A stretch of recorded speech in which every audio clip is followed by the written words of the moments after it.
the algorithm. You know what I'm saying? The 808. The 808 exists in the lowest chakra of your body. The majority of content that's related to the 808 is killer or sexual content. The original 808s was even off pitch. So that meant it's an actual sound in the track that you don't realize is there that is up your entire frequency. Right. And now, today, every time I hear a car come out, it's 808. But if you think about African music and hip hop and what we was breakdance to, it was light. The percussion. It was upbeat.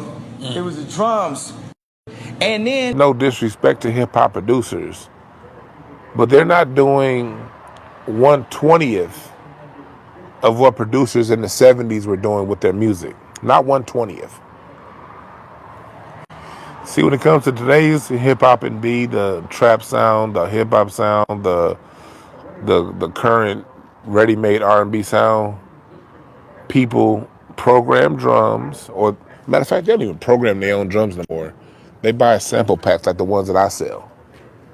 They buy drums. They may play a keyboard lick. They get a bass lick. Then they may layer it with some sounds, some synth sounds, and they kind of put it all together, and there you have a song. Back in the 70s, no. Somebody had to write each layer out.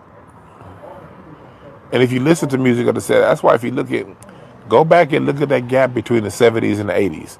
The first thing they did when the white folks bought our music labels, the first thing they did was take away the live orchestration. That's the first thing they did. In the 80s, they still let you have good singing. They still would let you have a band. But by the time you get to 84, outside of Motown, which my father-in-law, Mr. Carmichael, he was still doing it. Like with Motown, they didn't stop him. So when you listen to his music with Lionel Richie and his music with Atlantic Starr, all that stuff has string arrangements. But in the 80s, they took away those string arrangements because those string arrangements stimulate your mind, black people. Those string arrangements get your left and right brain communicating with one another and crossing paths. It speaks directly to your emotion. That's what those string arrangements do. They put your emotions at a certain vibration. But they took that out.